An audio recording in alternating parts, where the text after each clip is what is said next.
मेरे प्यारे बच्चों, आप सभी का बहुत स्वागत है। इस चैनल पर हम उत्तराखंड बोर्ड के हिंदी विषय के अंतर्गत आने वाली अनिवार्य संस्कृत की पाठ्यपुस्तिका संस्कृत प्रबोधिनी का अध्ययन करते हैं। आज की कक्षा में हम कक्षा 12वीं की पाठ्यपुस्तिका संस्कृत प्रबोधिनी के 8वें पाठ का अध्ययन करेंगे। इस पाठ का नाम है उत्तराखंडे जल प्रलयः। सबसे पहले बोध प्रश्नों को हल करेंगे और इसके पश्चात अभ्यास प्रश्नों को हल करेंगे। तो आइए पाठ में बढ़ते हैं। हमारे सामने सबसे पहला बोध प्रश्न है, कस्मात् कारणात् जल स्तरे वृद्धि अभवत्। कस्मात् कारणात् का अर्थ है किस कारण से, किस कारण से जल स्तर में वृद्धि अभवत, वृद्धि हुई। तो इसका आंसर है वर्षा कारणात्, वर्षा के होने से। दूसरा बोध प्रश्न है, कः सरोवरः भग्नः अभवत्। कः मतलब कौन, सरोवरः कौन सरोवर, भग्नः मतलब नष्ट, भग्न का अर्थ हुआ यहाँ पर नष्ट। कौन सा सरोवर नष्ट हुआ। तो इसका आंसर है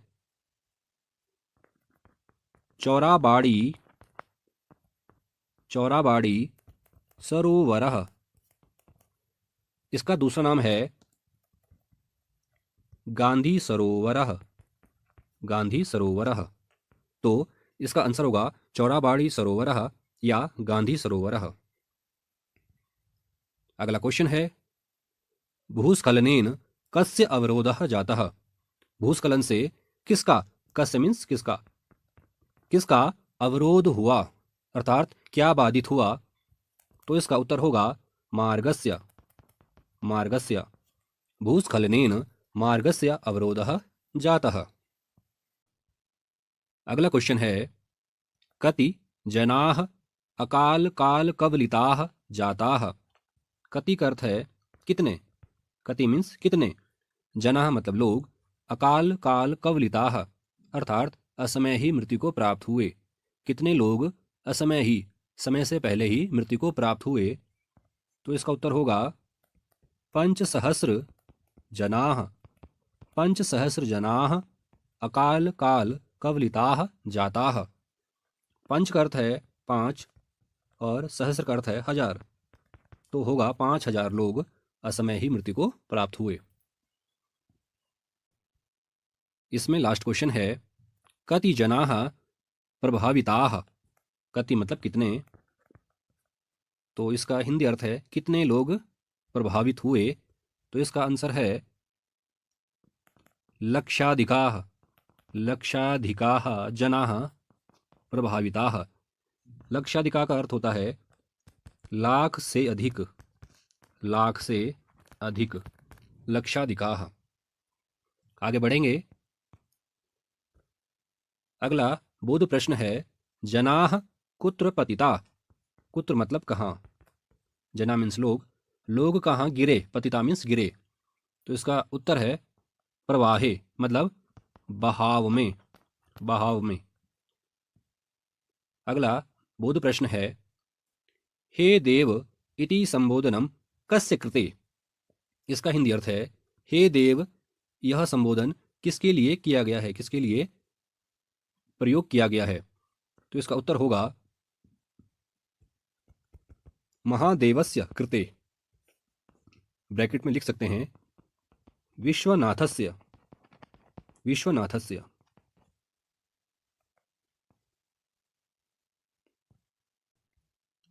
अगला क्वेश्चन है, भूमिस्खलनेन के विलयम गताः। भूमिस्खलनेन का मतलब है भूस्खलन से, भूमि के बहाव से। के मतलब कौन, के मतलब कौन, विलयम गताः विलीन हो गए, नष्ट हो गए। तो इसका उत्तर होगा ग्रामाः, ग्रामाः मतलब गांव। ध्यान यहाँ पर हमें यह रखना है के शब्द में बहुवचन है, इसलिए इसका जो उत्तर होगा, अर्थात के शब्द के स्थान पर जो हम उत्तर लिखेंगे ग्रामाः, इसमें भी बहुवचन होना चाहिए। तो होगा ग्रामाः। आगे बढ़ेंगे। क्वेश्चन है, तत्र सहायकः कः। शब्द है तत्र, इसका अर्थ होता है वहाँ, वहाँ सहायकः सहायता करने वाला, कः मतलब कौन। तो वहाँ सहायता करने वाला कौन था या कौन है। तो इसका उत्तर है दैवः। दैव मतलब देवता अर्थात महादेव। अगला क्वेश्चन है जीवितानाम शरणम किम। किम मतलब क्या। तो इस क्वेश्चन का हिंदी अर्थ है जीवित लोगों के लिए क्या शरण है, अर्थात जीवित लोगों के लिए शरण क्या है। तो इसका उत्तर होगा आकाशम। जीवित लोगों के लिए आकाश ही शरण है।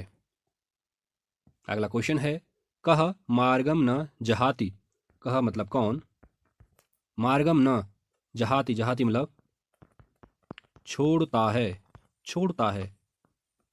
तो इसका हिंदी अर्थ है कौन मार्ग को नहीं छोड़ता है, अर्थात कौन मार्ग से नहीं हटता है। तो इसका उत्तर है दुष्ट जलदः। दुष्ट जलदः शब्द है जलदः, इसका अर्थ होता है मेघ अर्थात बादल। इसमें लास्ट क्वेश्चन है नारी कुत्र रोदिति। कुत्र का अर्थ होता है कहाँ। तो इसका हिंदी अर्थ है नारी कहाँ रोती है।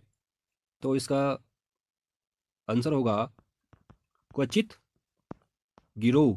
गिरो मतलब पहाड़ में, क्वचित मीन्स किसी पहाड़ में, नारी क्वचित गिरो रोदती। आगे बढ़ेंगे। अगला क्वेश्चन है कई जनाः दलिताः। इसमें क्वेश्चन वर्ड है कहे। तो कहे का हिंदी अर्थ है किसके द्वारा। जना मतलब लोग, दलिता मतलब पीसे गए, पीसे गए। तो इसका हिंदी अर्थ है किसके द्वारा लोग पीसे गए या दबाए गए। तो इसका आंसर है शैलाश्म खंडई मतलब पर्वत के भागों से, पर्वत के भागों से अर्थात टुकड़ों से।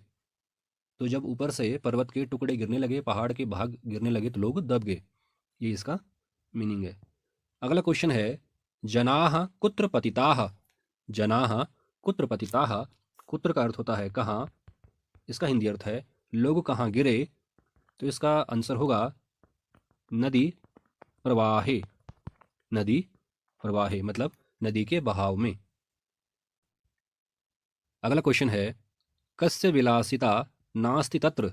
शब्द है कस्य, इसका अर्थ है किसका या किसकी। विलासिता का अर्थ है सुविधा, सुविधा। नास्ति मतलब नहीं है, शब्द है तत्र मतलब वहाँ।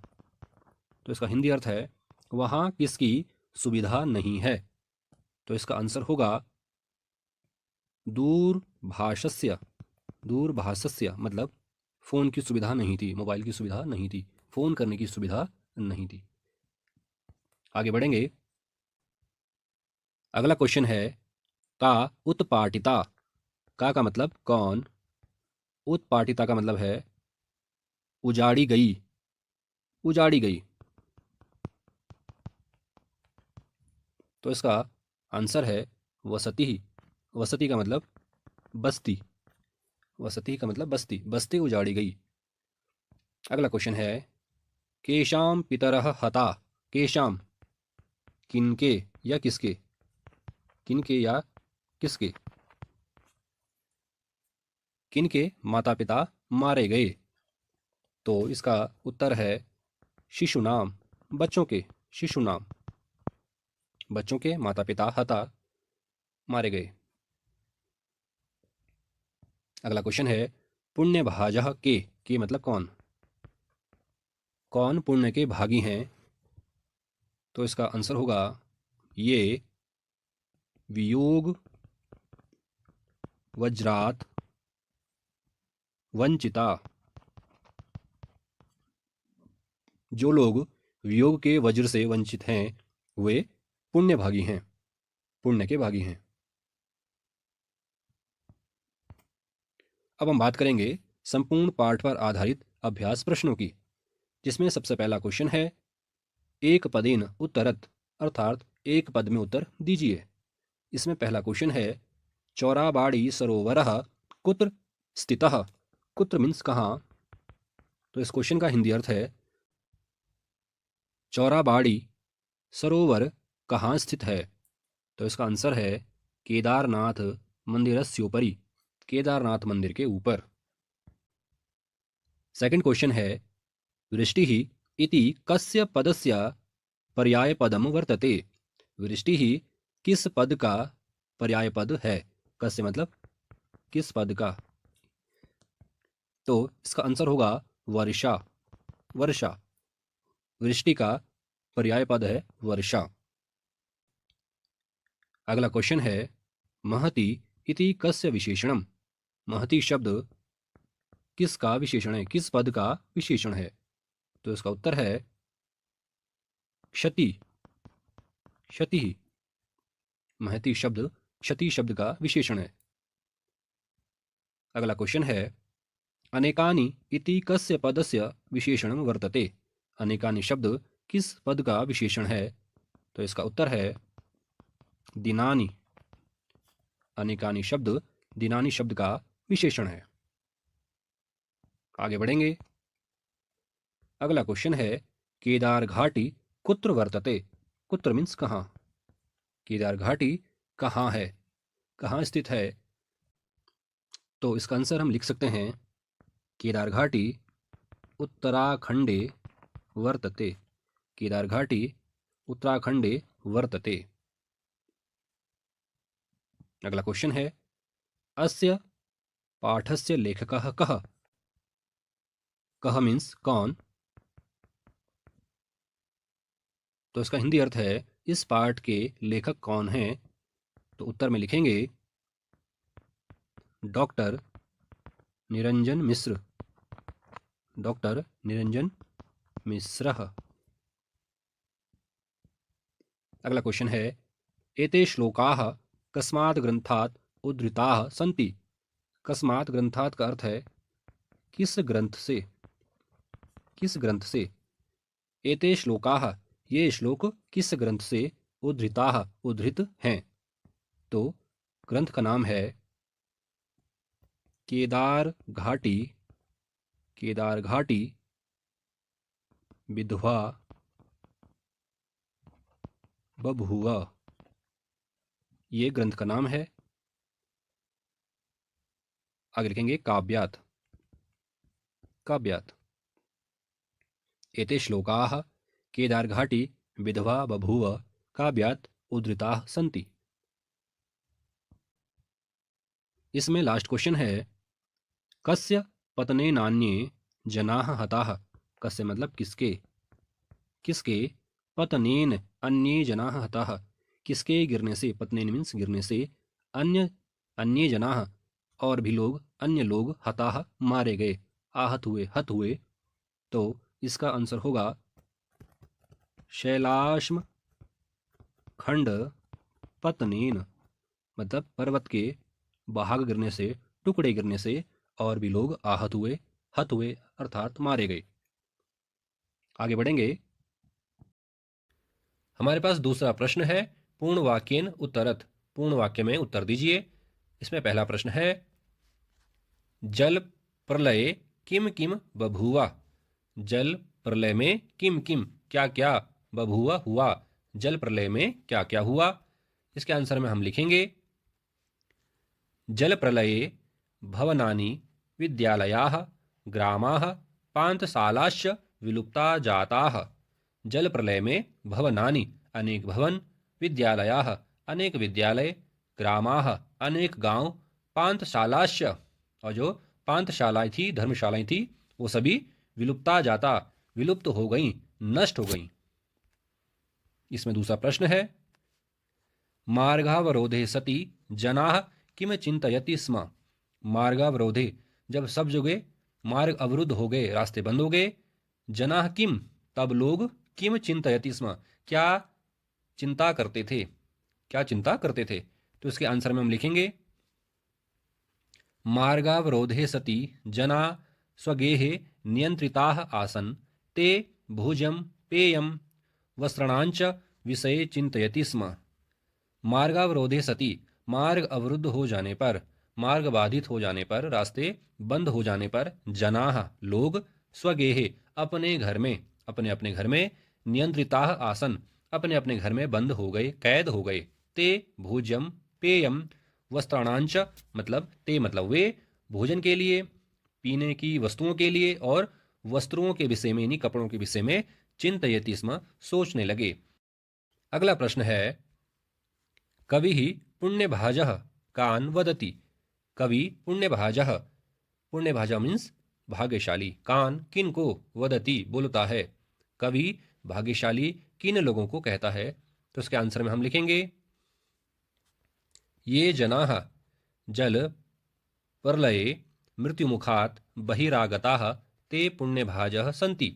ये जनाः जो लोग जल प्रलये जल प्रलय में मृत्युमुखात् मृत्यु के मुख से बहिरागताः बाहर आ गए ते पुण्यभाजः सन्ति वे भाग्यशाली लोग हैं। तो कवि के अनुसार जो भी लोग उस जल प्रलय में मृत्यु के मुख से बाहर आए वे भाग्यशाली लोग हैं। इसमें अगला प्रश्न है चैतन्यहीना जननी किम करोति। चैतन्यहीना इसका मतलब है चेतना विहीन, चेतना से शून्य, जिसको समझ नहीं है ऐसे व्यक्ति को हम चेतना विहीन कहते हैं। तो चेतनाहीना चैतन्यहीना चेतनाहीन जननी मतलब माता किम करोति क्या करती है। चेतना विहीन या चेतना से शून्य माता क्या करती है। तो इसके आंसर में हम लिखेंगे चैतन्यहीना जननी शवानां मध्ये स्वपुत्रं जीवितम् इच्छतीव विलापम करोति। चैतन्यहीना जननी चेतना विहीन माता शवानां मध्ये शवों के मध्य में स्वपुत्रम जीवितम अपने पुत्र को जीवित चाहती हुई इच्छतीव चाहती हुई विलापम करोति विलाप करती है। तो चेतना विहीन माता चेतना से शून्य माता शवाना मध्य शवों के मध्य में शवों के बीच में स्वपुत्रम जीवितम अपने पुत्र को जीवित चाहती हुई विलापम करोति विलाप करती है। आगे बढ़ेंगे। तीसरा क्वेश्चन है कोष्टकात् समुचितम पदम चित्वा रिक्त स्थानम पूरयत। कोष्टक से उचित पद चुनकर रिक्त स्थानों की पूर्ति करनी है। क है वर्षा कारणतः, फिर खाली जगह है और बाद में है अभवत। वर्षा के कारण से अभवत हुई, क्या हुई, जल स्तरे वृद्धि, जल के स्तर में वृद्धि। तो आएगा वर्षा कारणतः, खाली स्थान में आएगा जल स्तरे वृद्धि अभवत। ख है मंदाकिन्याः प्रवाह केषुचित् बाधितः, खाली जगह में आएगा केषुचित्।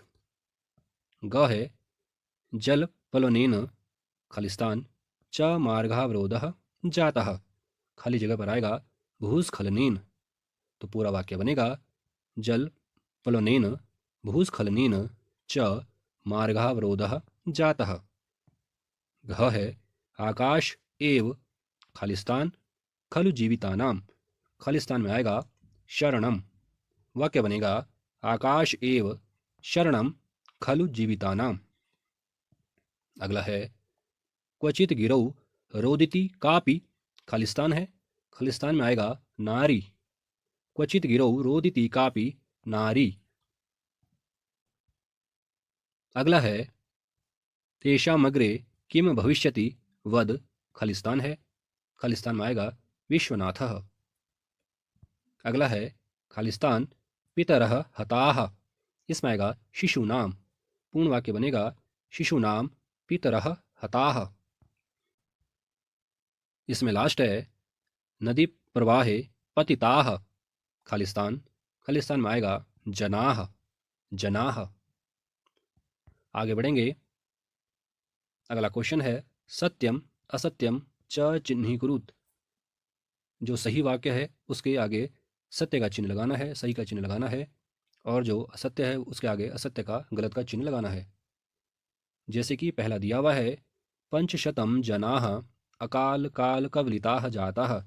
पंचशतम की जगह पर आएगा पंचसहस्त्र, इसलिए यह वाक्य गलत किया हुआ है, अर्थात इस वाक्य के आगे गलत का चिन्ह लगाया हुआ है। अगला वाक्य है चौराबाड़ी सरोवरः भग्नः। यह वाक्य सही है, यह जानकारी सही है, इसलिए हम सही का चिन्ह लगाएंगे। अगला है अनेकानि दिनानि यावत् वर्षा न अभवत्। तो इसका अर्थ है कि अनेक दिनों से वर्षा नहीं हुई या अनेक दिनों तक वर्षा नहीं हुई। तो यह वाक्य गलत है, इसलिए हम गलत का चिन्ह लगाएंगे। अगला वाक्य है तत्र वने जनाः बुभुक्षिताः आसन्। वहाँ वन में लोग भूखे प्यासे थे। तो यह सही बात है, इसलिए हम सही का चिन्ह लगाएंगे। अगला वाक्य है केदारनाथ मंदिरम सुरक्षितमस्ति। यह वाक्य भी सही है, इसलिए हम सही का चिन्ह लगाएंगे। अगला वाक्य है ये तत्र मृताः ते पुण्यभाजः। यह वाक्य गलत है। अगला वाक्य है आपदः कारणम भूस्खलनम नास्ति।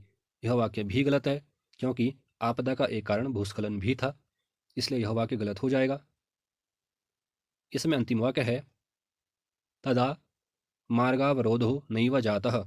यह वाक्य भी गलत है, क्योंकि मार्ग का अवरोध हुआ था, मार्ग बाधित हुआ था, जबकि इस वाक्य का अर्थ है कि मार्ग का अवरोध नहीं हुआ। आगे बढ़ेंगे। अगला क्वेश्चन है अस्तंभस्य वाक्यानि ब स्तंभेन सह मिलयत। अस्तंभ के वाक्यों को ब स्तंभ के वाक्यों से मिलाना है। पहला है चैतन्यहीना, इसका मिलन होगा जननी शब्द के साथ। ख है नियंत्रिता संति, इसका मिलन होगा विधेर विलासात। तीसरा है वंचितास्ते, इसका मिलन होगा पुण्यभाजः के साथ। और अंतिम है दैवम विहाय नहीं तत्र सायकोन्य, इसका मिलन होगा इसके साथ। आगे बढ़ेंगे। अगला क्वेश्चन है अधोलिखितानां पदानां पर्यायवाचिनः शब्दान लिखन्तु। अधोलिखित पदों के पर्यायवाची शब्द लिखिए। पहला शब्द है भूः, मतलब धरा पृथ्वी। तो लिखेंगे धरा पृथ्वी मही। दूसरा है गिरिः, गिरिः का होगा पर्वतः, पर्वतः। शैलः।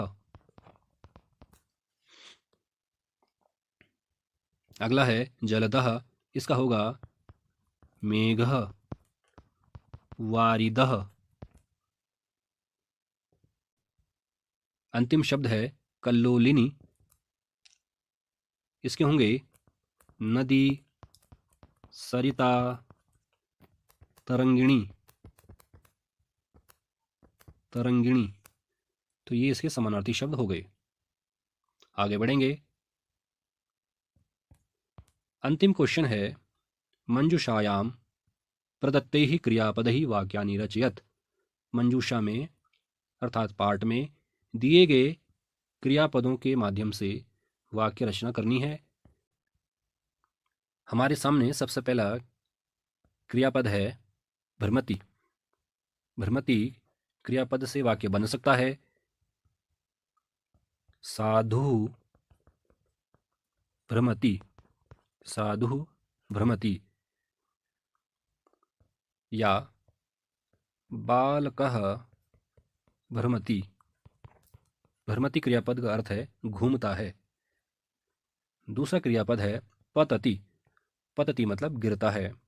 तो लिख सकते हैं पत्रम पतति, पत्रम पतति, या फलम पतति।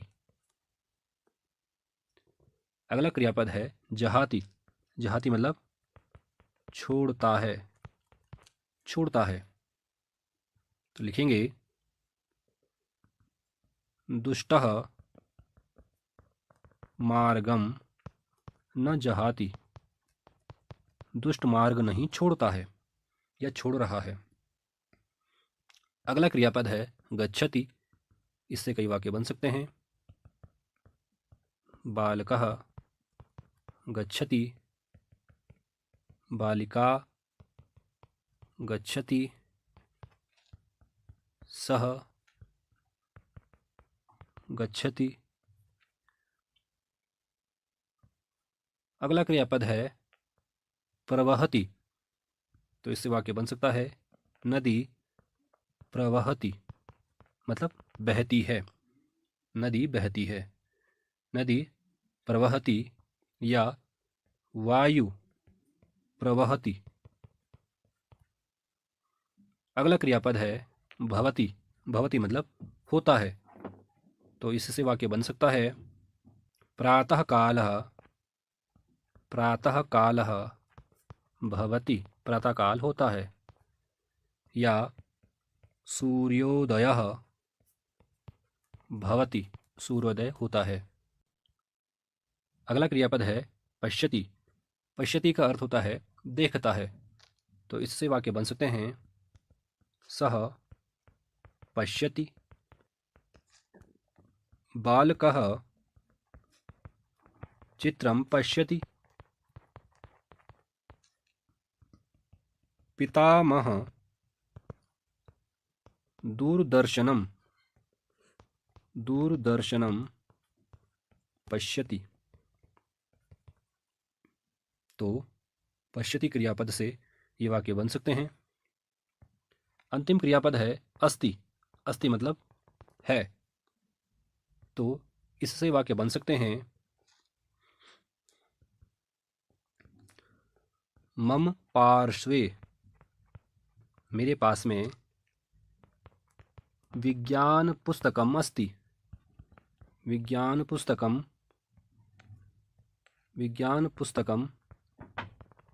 अस्ति। या दूसरा वाक्य बन सकता है अत्र लेखनी अस्ति, यहाँ लेखनी है। या इससे एक और वाक्य बन सकता है मम माता तत्र अस्ति, मेरी माता वहाँ है।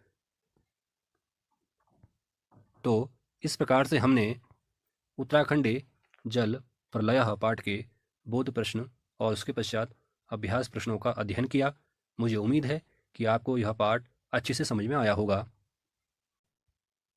तो इस प्रकार हमने संस्कृत प्रबोधनी का संपूर्ण अध्ययन किया।